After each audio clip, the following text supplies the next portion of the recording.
আসসালামু আলাইকুম সুপ্রিয় দর্শক, পারুল ফুড কিচেনে আপনাদের সকলকে স্বাগতম। আজকে আমি শেয়ার করতে চলেছি মসুর ডাল দিয়ে পটল রেসিপি। পুরো ভিডিওটা দেখার অনুরোধ রইল। নিশ্চয় আল্লাহর রহমতে আপনারা সকলেই ভালো আছেন, আমিও আলহামদুলিল্লাহ অনেক ভালো আছি। এভাবে পটল দিয়ে মসুর ডাল রান্না করলে ভালো লাগে। আপনারা অনেকেই এভাবে রান্না করে খান। এটা হচ্ছে নতুন রাঁধুনি যারা, তাদের জন্য আমি শেয়ার করতেছি।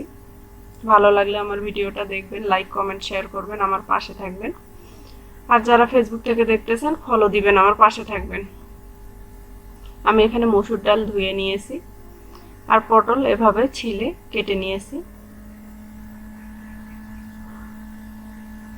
এখন আমি ডালটা সিদ্ধ করে নিব। সিদ্ধ করার জন্য ডালটা কড়াইয়ে দিয়ে পানি দিয়ে নিলাম। এখানে দিব হলুদ, একটু হলুদ দেওয়ার পর ঢাকনা দিয়ে আমি 10 মিনিট ডালটা সিদ্ধ করে নিব। ডালটা আমার সিদ্ধ হয়ে গেছে।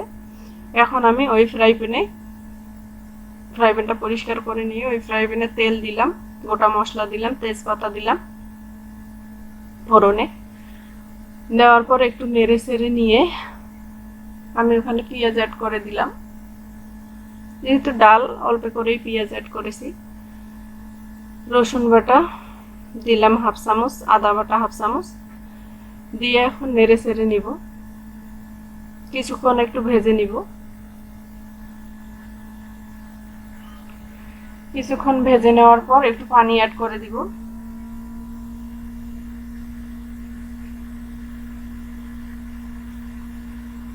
পানি অ্যাড করে দিয়ে কিছুক্ষণ নেড়ে চেড়ে আবার এখানে আমি কাঁচা মরিচ কেটে রেখেছিলাম, সেগুলো অ্যাড করে দিয়ে একটু নেড়ে চেড়ে নিয়ে হাফ চামচ দিলাম হলুদের গুঁড়া আর হাফ চামচ দিলাম লাল মরিচের গুঁড়া দিয়ে আবার নেড়ে চেড়ে নিচ্ছি।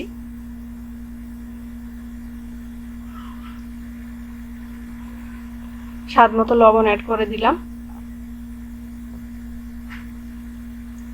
নেড়ে চেড়ে নিয়ে মশলাটা একটু নেড়ে চেড়ে নিয়ে আমি কেটে রাখা পটলটা অ্যাড করে দিলাম। পটলটা অ্যাড করে দিয়ে আমি কিছুক্ষণ ভেজে নিব। এভাবে পটলটা দিয়ে একটু 2 মিনিটের মতো ভেজে নিব। ভেজে নিলে পটলের গন্ধটা থাকে না আর খেতে ভালো লাগে।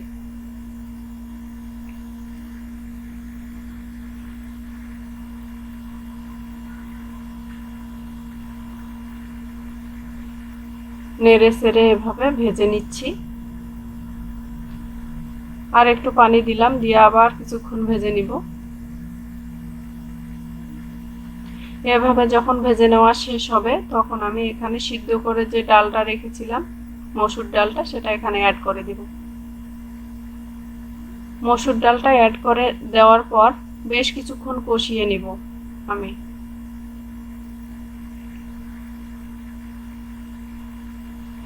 গরমের দিনে এরকম রান্না খেতে ভালো লাগে।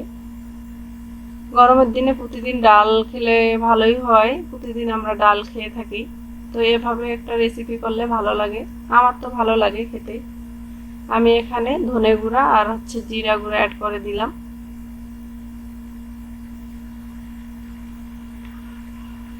তারপর বেশ কিছুক্ষণ এভাবে কষিয়ে নিব।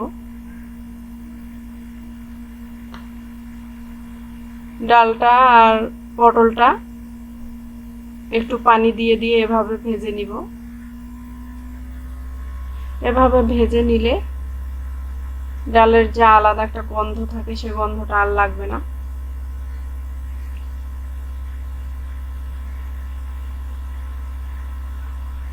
কিছুক্ষণ এভাবে ভেজে নিব আমি কষিয়ে কষিয়ে।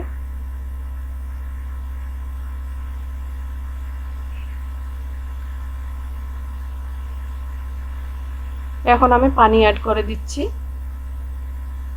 পটলটা যেহেতু একেবারেই সিদ্ধ হয়নি, এখন সিদ্ধ হওয়ার জন্য আমি পানি দিয়ে নিলাম। আর এখানে আমি হাফ চামচ অ্যাড করে দিলাম গরম মশলার গুঁড়া। এখন নেড়ে চেড়ে দিয়ে ঢাকনা দিয়ে কিছুক্ষণ কুক করে নিব। আমার কিন্তু এখন পটলটা সিদ্ধ হয়ে গেছে। ডালটাও কিন্তু ভালোভাবে কুক হয়ে গেছে। এখন আমি ফোড়নের জন্য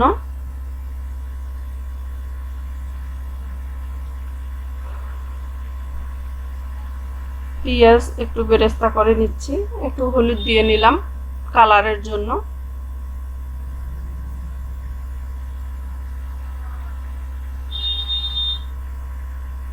আমি একটু জিরা দিলাম, ফোড়নে দেব যেহেতু। ডাল আর পটলটা কিন্তু রান্না করা আমার অলরেডি শেষ।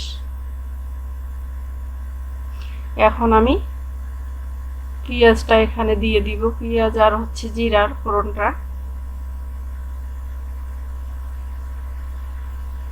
আমার কিন্তু পটল আর মসুর ডাল রান্না অলমোস্ট রেডি। এখন আপনাদের পরিবেশন করে দেখাচ্ছি, নেড়ে চেড়ে আমি নামিয়ে পরিবেশন করে দেখাচ্ছি।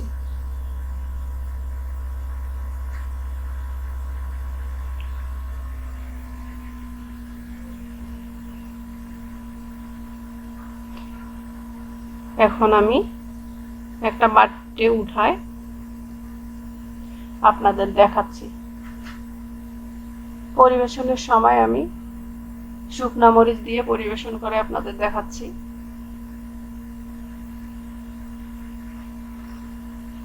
দেখেন কতটা ভালো লাগতেছে খেতে, কিন্তু এভাবে দুর্দান্ত হয়। আপনারা ট্রাই করবেন। ভালো থাকবেন, সুস্থ থাকবেন, আমার জন্য দোয়া করবেন। আর যে যেখানে আছেন সাবধানে থাকবেন। আমার রেসিপি যদি ভালো লাগে লাইক কমেন্ট শেয়ার করবেন। পরবর্তীতে আল্লাহ যদি আমায় বাঁচায় রাখে তাহলে নতুন একটা রেসিপি নিয়ে আপনাদের সামনে আসবো ইনশাআল্লাহ। এ পর্যন্ত আপনারা সকলেই ভালো থাকবেন, সুস্থ থাকবেন। আল্লাহ হাফেজ।